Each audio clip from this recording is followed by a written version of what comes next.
Siema, witajcie na następnej wyprawie. Dzisiaj znajdujemy się w uranowej wiosce Miedzianka. W pewnym okresie miasto znikło z map polskich. Wiąże się to z wydobyciem uranu przez Związek Radziecki. Chcemy odkryć wszystkie te tajemnice i oraz pokazać wam coś bardzo ważnego, a mianowicie tajemniczy grobowiec nieopodal tego miasta, który jest ciężko znaleźć, ale mam nadzieję, że uda nam się dojść do niego i pokazać wam również jego i opowiedzieć te tajemnice.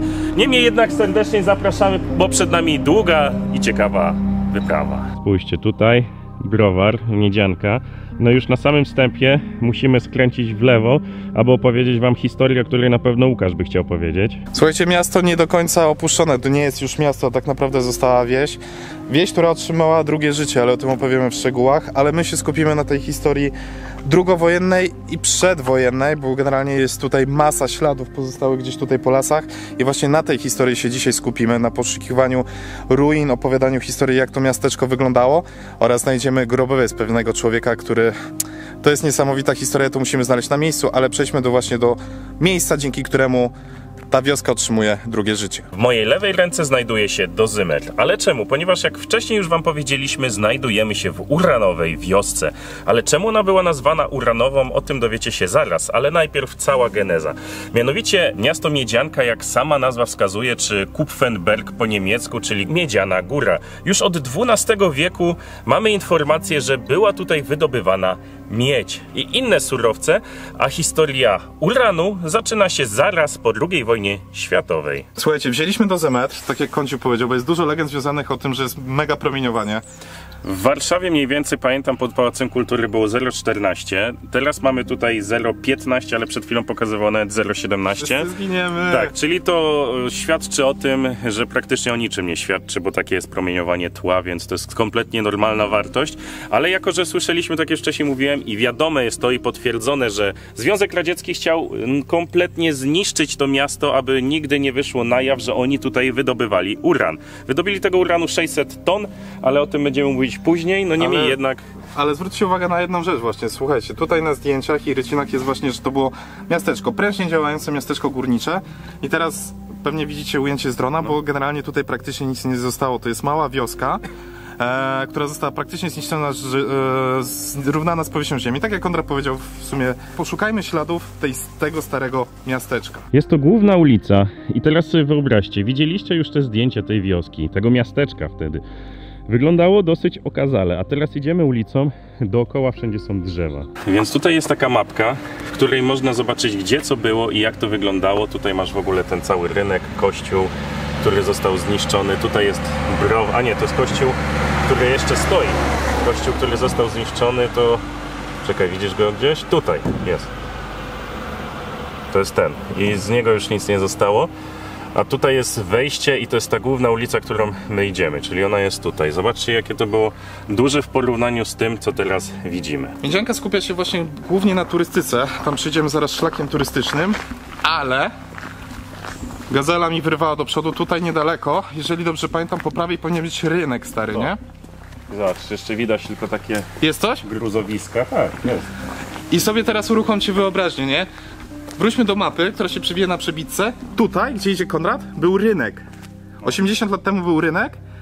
I zobaczcie, po drzewach i tak dalej. Ciężko sobie to wyobrazić. Za plecami to wszystko, co jest zalesione, bo tam też zaraz wejdziemy do lasu. Tam były normalnie gospody, domy, mieszkania. No. Wyobraźcie sobie teraz...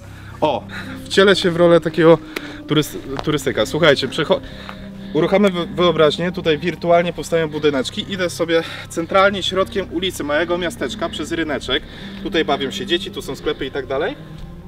I zobaczcie, mija kilkadziesiąt lat i jesteśmy w lesie. Tak, no bo to trzeba pamiętać, że to nie było zrujnowane przez Niemców przed czy podczas II wojny światowej. To było zniszczone przez Związek Radziecki tak naprawdę już podczas wydobywania uranu, ponieważ no jak wiecie, no to było dosyć tajne, więc nie było im na rękę tak naprawdę, aby ktoś, aby ta wioska tutaj była, aby ludzie tutaj byli w tej wiosce. Samochód jedzie? Samochód jedzie, nawet dwa, tu Więc musimy jest zejść. kierowcą na rękę, żebyśmy tu stali? Ponieważ, no wiecie, ciężej ukryć tą tajemnicę, jeśli wszyscy dookoła o czymś wiedzą. Znajdujemy się na dolnej części rynku Miedzianki w restauracji Rockellera, właściwie w jej okolicach, ale słuchajcie, o co chodziło z tym uranem. Niemcy, wydobywając miedź i rudy żelaza już przed II wojną światową, odkryli, że tutaj te złoża uranu się znajdują. Ale podobno traktowali je jako właśnie jako odpady kopalniane, więc może na tej hałdzie wspomnianej wcześniej coś znajdziemy. Ale po II wojnie światowej Rosjanie potrzebują złóż uranu w dużych ilościach, ponieważ chcą właśnie uruchomić program jądrowy, chcą budować własne głowice jądrowe. Co ciekawe, tutaj z okolic wydobyto tylko 2%, około 2% uranu wydobytego z Sudet, więc generalnie z innych właśnie kopalni wydobywano go więcej. Ale najważniejsze było to, żeby w ogóle ten uran wydobywać. Chodzą legendy i słuchy, że górnicy właśnie pracowali w bardzo ciężkich warunkach i umierali od promieniowania. Dużo gorsze dla górników nie było promieniowanie same w sobie, ale warunki pracy, ponieważ szkodziła im pylica, właśnie warunki górnicze itd., itd., itd. Cały czas mówimy o likwidacji miasta. Czy Rosjanie sami w sobie zlikwidowali to miasto? Niejako można powiedzieć, że tak, ale głównym powodem właśnie likwidacji tych budynków, przynajmniej oficjalnie, były szkody górnicze. Także po II wojnie światowej miasto przez jakiś czas nie było na mapach, przychodzą tu Rosjanie, wydobywają ten uran wywożony właśnie do Związku Radzieckiego, ale samą historią, samą genezą zniszczenia tego miasta są, a przynajmniej oficjalnie są, szkody górnicze, ale o tym opowiemy trochę dalej. Musimy zrobić tak, ty pójdziesz tam na górę, bo jesteś wysportowanym dzikiem. Ja pójdę tam do lasu, bo tutaj po dwóch stronach stały właśnie domki, jak już wiele razy widzieliście na tych foteczkach. I tam na pewno znajdziemy jakieś fundamenty, może piwnice czy cokolwiek innego. W ogóle teraz ta wioska odżywa, ale w dalszym ciągu nie jest możliwe jakby stawianie budynków, wkopywanie się, robienie podpiwniczeń i tak dalej, bo nadal sądzi się, że no pod nami są tunele. No i taka jest prawda. Ta główna droga, tam jest kościół i teraz korzystając z map, ze starych zdjęć, tutaj to jest właśnie jeden z tych budynków, na których się znajdujemy, a tutaj widać właśnie podjazd pod tą górę. Zobaczcie, jak to właśnie wyglądało. Cały ten lasek i to wszystko to były kiedyś budyneczki i nawet tutaj możemy powiedzieć jeszcze o 65 roku, że te budynki jeszcze tutaj stały. Do 72 ta wioska, to miasteczko jeszcze istniało. No i oczywiście Związek Radziecki robił to tak, że ludziom wmawiał, że tutaj jest niebezpiecznie, ponieważ wiecie, no pod tym znajdują się tunele. Po pierwsze wykopywali uran, po drugie ciągle wcześniej wykopywano to miedź i dla bezpieczeństwa ludzi lepiej, żeby tutaj nie mieszkać. Pod pretekstem jakichś pęknięć czy czegokolwiek burzono chociażby kościół, chociażby te wszystkie domy. Spójrzcie, tutaj jest normalnie jakaś dróżka wysypana kamieniem, ale to wszystko było burzone i pod pretekstem tego, żeby, no wiecie, ta kopalnia miedzi, która tutaj była, która tak naprawdę mówiono, że to jest papiernia, można powiedzieć, żeby była tajna, żeby tutaj w spokoju mogli wydobywać cały ten uran. A teraz tak naprawdę chodzimy po zgliszczach, no, które już coraz ciężej można dostrzec z tego względu, że no przyroda odbiera co swoje. Powiem wam, że gdzie nie pójdę, to widać właśnie te kamienie, kamyczki takie widzicie, tutaj i tutaj. Jeśli chodzi o promieniowanie, zaraz sprawdzę, czyli ciągle 0,17, czyli takie same jak na początku, praktycznie zerowe. No nic, trzeba stąd wyjść i pójść w stronę kościoła, ponieważ tam może jeszcze coś odkryjemy. Ale sam ten widok, który na pewno widzieliście przed chwilą, tego miasteczka, jak ono wyglądało i teraz tego, co tutaj jest, czyli tak naprawdę dwie uliczki na krzyż, parę domków, browar i kościół, no to jest po prostu dla mnie niebywałe, że tak naprawdę przez 50 lat no z miasta może powstać coś takiego, czyli mała wioseczka. Zobaczcie, drut kolczasty, teraz tam jest, teraz jest tam pastwisko, jeżeli dobrze widzę, a tutaj, kurde, wszędzie były budynki i to jest właśnie takie działające na wyobraźnię, że naprawdę wszystko może się bardzo szybko, nie jako w pył, ale natura bardzo szybko może odzyskać swoje. Główną opowieścią dzisiaj jest oczywiście uran i historia kopalnicza, ale cały czas jeszcze musimy tu dookoła tego browarnictwa kręcić, bo mianowicie dlatego, ponieważ jednym z najstarszych budynków w Miedziance jest stary browar. Na szczęście odrestaurowany, obecnie znajduje się w prywatnych rękach, ale w 1972 roku władze wojewódzkie nakazały właśnie zatrzymanie produkcji browarniczej. A czemu w 1972? Usłyszycie o tym dalej, ponieważ jest to związane z historią właśnie tego miasta. Tak pika ten dozymetr, się stare wspomnienia. No nie, ale ciągle 0,17 tutaj mamy. Nie no, bym się bardzo dziwił, gdyby cokolwiek się tu pojawiło. Są te mity, że tu radon, że skażenie i tak dalej, ale no... Może na tej hałdzie coś jeszcze znajdziemy, bo no tak jak nawet Łukasz powiedział, górnicy tutaj jak już dostawali jakieś choroby, to pylicy, czyli pracy w ciężkich warunkach, gdzie ten pył dodaje wiecie, wpada wam do płuc, no i potem je niszczy od środka i dusicie się przez wiele lat. A druga sprawa, że no raczej choroby popromiennej może coś było, ale czy ludzie na to umierali, raczej w to wątpię. Za moimi plecami znajduje się kościół ewangelicki imienia Jana Chrzciciela. Czemu akurat jesteśmy przy nim? Ponieważ jest to jedna z niewielu budowli, która przetrwała w tak dobrym stanie właśnie w Miedziance. W 1965 został wpisany do rejestru zabytków i może dzięki temu został uratowany i niezniszczony. Ale z ciekawostek, które chciałbym wam powiedzieć, w kościele tym był dzwon, który na potrzeby wojny został przetopiony, bo jak wiecie, no to stal z takiego dzwona jest naprawdę cenna podczas wojny. Można wiele z niego zrobić. A kolejnym argumentem tego, że Związek Radziecki raczej chciał stąd wygonić ludzi, było to, że no już po latach 70. w tym kościele zapadła się jakby ściana.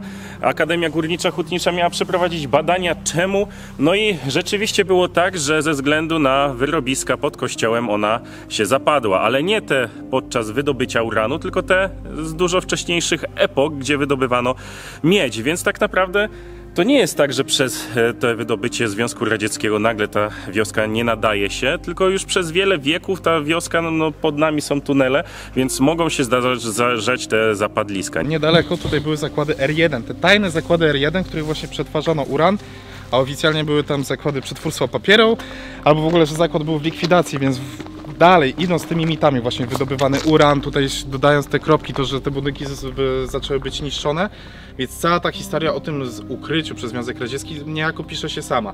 Oczywiście nie chcę tego negować, ale trzeba właśnie pamiętać z tyłu, że ten uran i te zakłady R1 były tutaj w okolicy, więc te sekrety ze Związkiem Radzieckim cały czas były żywe, a w międzyczasie doszliśmy do dworku w Miedziance. Tak wyglądał dworek w Miedziance. Zaraz trzeba znaleźć bramę do wejścia.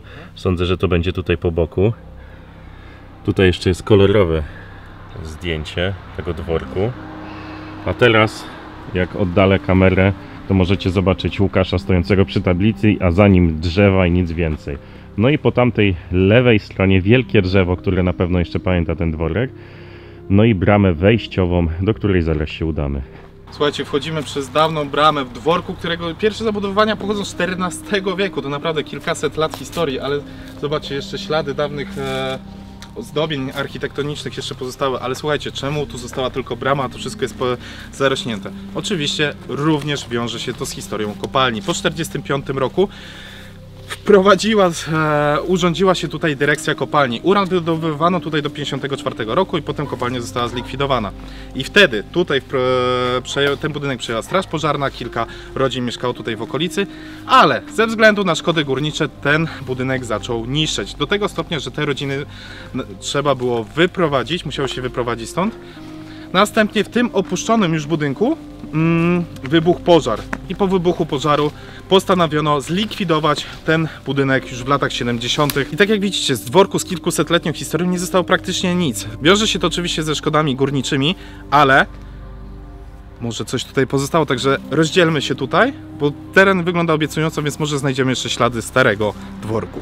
No dobra, Łukasz, to tak wyłączyliśmy kamery na szybko i rozkminiliśmy, gdzie ma iść. Łukasz zobaczył, wstałem plecami, nie widziałem, że tutaj jest jakaś piwnica pozostałości ściany, więc on chce tam iść, a ja jak go kręciłem, zobaczyłem, że tutaj też jest jakaś dziura w ziemi, więc ja chętnie pójdę tutaj. Więc a wiesz, że w ogóle, tak naprawdę, to my jesteśmy w budynku, nie? No tak, czyli tutaj będą pewnie jakieś piwnice, czy cokolwiek innego, co na pewno znajdziemy. Tak naprawdę my chodzimy już po dworku. Ale będziemy mieć okazję zobaczyć chociaż właśnie trochę od środka.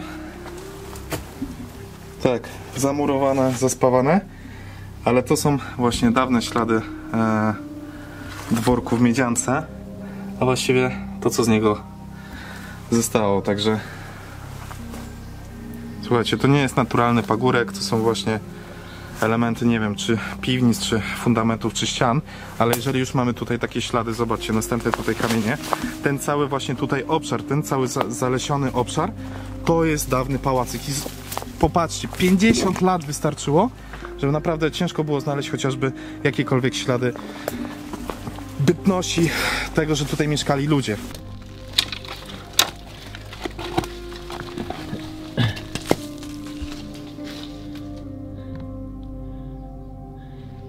No dobra. Możemy wejść i zobaczyć. Mam nadzieję, że cegła mi się nie zwali na głowę. Jestem w piwnicach tego dworku.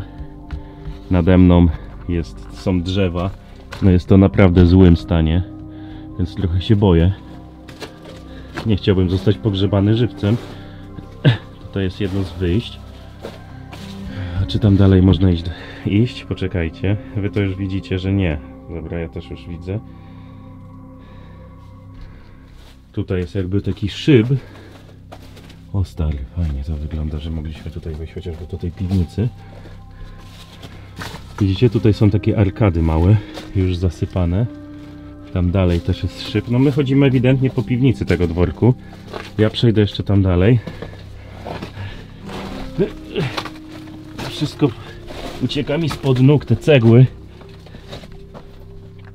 Tutaj zobaczcie, normalne przejście, drzwi się znajdują, więc tędy zapewne prowadziły tutaj schody do tej piwnicy. Tędy się wychodziło. No niewiele już tu zostało, ale najbardziej ciekawe właśnie jest wchodzenie do takich tuneli. I tutaj zaraz znowu jest dalsza część tych piwnic. Może jeszcze tam wejdę. Zobaczcie, tutaj jest dalej. Choć tam dalej już się nigdzie nie przejdzie. A tutaj jeszcze coś tam jest. Oj. O Jezus! Zjechałem na tyłku. Już pewnie jestem cały brudny. Jakby mnie Łukasz nie znalazł, no to już po mnie. Albo jakby się po prostu to, co jest tutaj, zawaliło. Nie wiem, czy to nie korzeń, nie, to cegły jeszcze jakieś. Tam jeszcze jest kolejne zawalisko, no ale tutaj nic nie ma. Nic więcej nie znajdę. Jakieś plastikowe kosze, konserwy. No samo bycie tutaj jest fajne. Tutaj widać, jak zjechałem na tyłku. I tam światełko w tunelu się świeci. Raz, dwa. O, jest cegiełka. Oj, udało się. Dobra, wyszedłem. Spójrzcie, jeszcze jakaś ceramika. Ciekawe, czy to kibelki, czy nie. Wyłączę tylko night shota, poczekajcie. Spójrzcie, tutaj jakaś ceramika jeszcze. Możliwe, że kibelki. Tam prześwituje droga w dół. A my centralnie znajdowaliśmy się w piwnicach tego dworku. I tak jak mówiłem, tutaj jest poziom 0, a my byliśmy na poziomie -1. Ale pora stąd wyjść i poszukać jeszcze innych ciekawych miejsc. Za moimi plecami znajduje się gospoda pod Czarnym Orłem. Do 1945 roku, no można powiedzieć, że chyba było to największe miejsce kulturalne w tym mieście, ponieważ z tyłu tego domu znajdowała się scena, na której co niedzielę odbywały się potańcówki, była tutaj gospoda, można było tutaj zjeść, można było tutaj się napić, życie kulturalne tutaj właśnie kwitło. W 1935 roku, kiedy lotnictwo przybierało na znaczeniu, właściciele na poddaszu zrobili fabrykę walizek.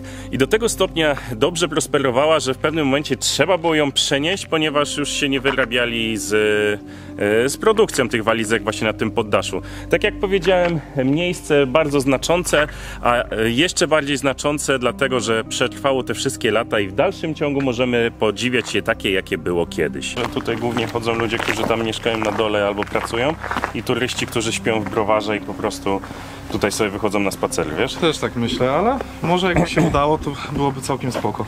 Tu jeszcze stara część właśnie budynku. To właśnie tam za tym była ta scena, gdzie ludzie bawili się, tańczyli do białego rana, popijając napoje wyskokowe. wodę gazowaną. Na przykład. O.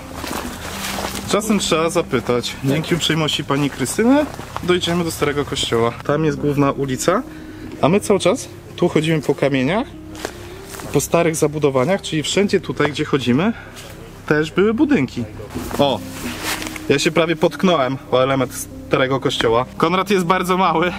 No bardzo mały, bo musieliśmy zrobić szeroki kadr. Nade mną jest kula, która symbolizuje miejsce, w którym był czubek wieży kościoła, więc tak naprawdę ja się znajduję w kościele.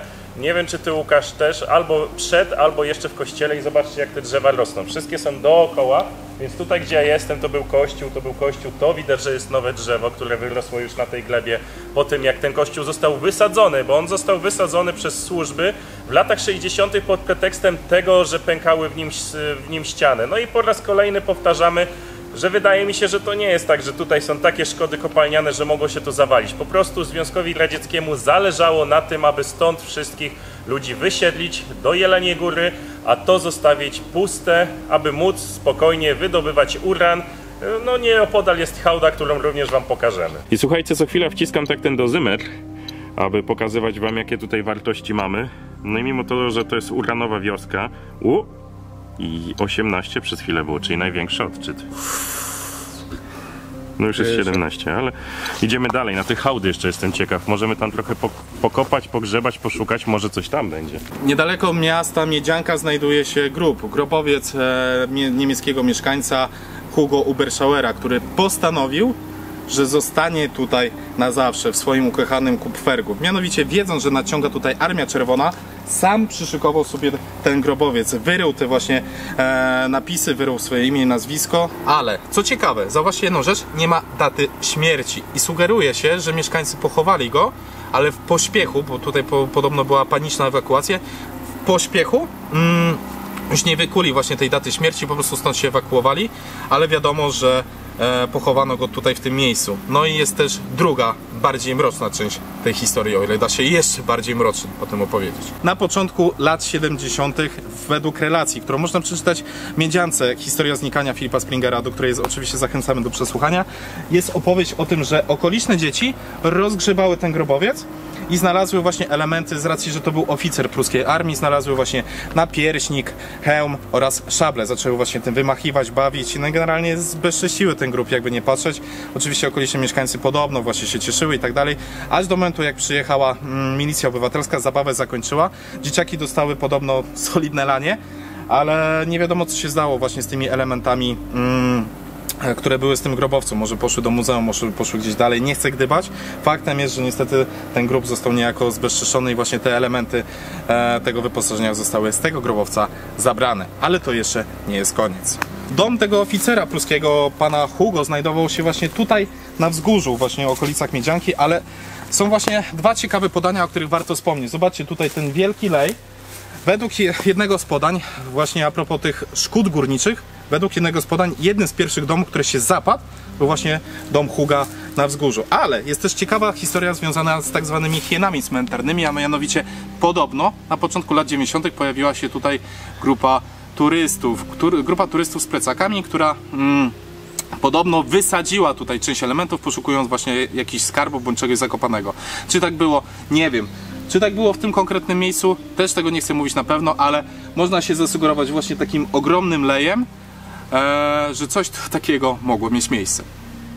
Słuchajcie, znajdujemy się w budynku Szyb Miedzianka. Jest to podobno najwyższa księgarnia w Polsce, podkreślam podobno. Budynek oddany w 2022 roku i mamy przyjemność rozmawiać właśnie z właścicielką tego miejsca. Czy mogła Pani opowiedzieć coś więcej na ten temat? Czy to jest oryginalny właśnie szyb z czasów kopalnianych?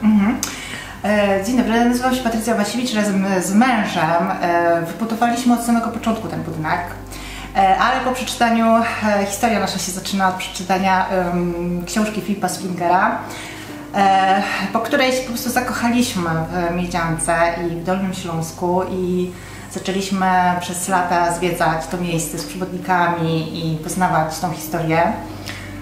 No i po prostu tak nas to uwiodło i zakochaliśmy się, że postanowiliśmy wybudować tutaj takie miejsce, trochę tak, powiedzmy sobie, osiąść na chwilę. zwróciliśmy się do Roberta Koniecznego, do architekta polskiego znanego, żeby zaprojektował nam ten budynek w jakiś taki sposób, który by nawiązywał do tego miejsca i jakby świetnie, że tak powiem, podszedł do sprawy, bo ujął go w kontekście i jakby przyrody i też nawiązując do historii górniczej tego miejsca, stworzył właśnie taki wysoki budynek, którego nazwą jest Szyb Miedzianka. Chciałbym nawiązać do tematu, o którym Pani opowiadała, czyli do byłych mieszkańców, którzy tu przyjeżdżają i dzielą się właśnie historiami związanymi z tym miejscem. Czy zapadło Pani coś w pamięć, jakaś jedna bądź kilka historii i o czym głównie mieszkańcy opowiadają, na czym się skupiają? Ojejku, tych historii jest po prostu naprawdę mnóstwo. Na przykład przyjechała do nas pani, która mieszkała w domu obok i właśnie dzieliła się wspomnieniami z dzieciństwa, jak była tutaj wychowywana, jak chodziła na spacery po tych okolicach. Jakiś czas temu była pani, której tata tu pracował, na przykład w kopalni przy wydobywaniu uranu. To też właśnie tak ciekawe jest. Był pan, który chodził do szkoły tutaj, tej podstawowej, starej i też wspominał, gdzie tu chodzili na wagary, tak, albo gdzie tam się bawili, zjeżdżali na sankach. Więc tych historii jest naprawdę bardzo dużo. Niektóre są takie, ciekawe, śmieszne, niektóre takie trochę smutne też. Pamiętają, jak wyglądał stary rynek na przykład, jak chodziła z mamą do apteki, który był jej dom, tego już teraz nie ma. To jest właśnie uderzające najbardziej, że idąc polem tak naprawdę i człowiek stara się wyobrazić, że tam wszędzie był rynek, patrząc na kościół, to jest strasznie rzutuje właśnie na tą wyobraźnię. Bardzo dziękujemy za ten wywiad, bardzo przepraszamy za przerwanie śniadania. A my gorąco zachęcamy właśnie do odwiedzin zarówno muzeum, zarówno tej księgarni, bo naprawdę ludzie z pasją, bardzo ciekawe miejsce i lecimy dalej. Jeszcze raz dziękuję. Dziękuję bardzo, dzięki, że wpadliście. Do zobaczenia. Do zobaczenia. A my teraz idziemy na hałdę, na której może znajdziemy jakieś promieniowanie, może znajdziemy jakieś miejsca, w którym będzie mocniej grzało. Na tę chwilę jest tak samo, jak było wszędzie. Idziemy dalej. 20. No jest trochę więcej, tyle co nic, ale coś tam łapie tego uranu. 21. To widać, że jest takie 21 brązowe. Widać, że to bardziej jak już to miedziocha, no ale wiadomo, że uran, miedziochy i miedź, no to jakby w tym samym szybie mogli to, no tak było, że używali tych samych szybów właśnie kopalni miedzi i jakby wiercili też nowe, ale już jakby ta infrastruktura była użyta z wcześniejszych wieków. 21, mikro 22. O, to daj mu pomyśl tam gdzie wyżej. To trochę jak szukanie igły w stogu siana, tylko że szukasz na hałdzie, no i dozymetrem. 0,23, na razie najwięcej. Jest to jest wszystko zarośnięte. Na kowarach szukaliśmy spokojnie z 2 godziny. Jakby coś miało pikać, to by już pikało, powiem ci tak. Słuchajcie, jak widzicie, wynik niewiele różniący się od tego zwykłego tła, które było chociażby przy browarze, jak zaczynaliśmy. Ogólnie przedstawiliśmy wam całą historię Miedzianki, tego nadzwyczaj interesującego miasteczka niegdyś, teraz wsi. Jeśli podoba wam się nasza praca, no to zostawcie łapkę w górę, zasubskrybujcie, bo to też bardzo ważne dla nas. Obejrzyjcie ten film. Dziękujemy patronom, którzy ciągle z nami jesteście, pomimo wielu lat, które tak naprawdę nagrywamy te filmy. No i co? Do zobaczenia na następnej wyprawie, ponieważ jesteśmy w połowie wyprawy, więc lecimy dalej!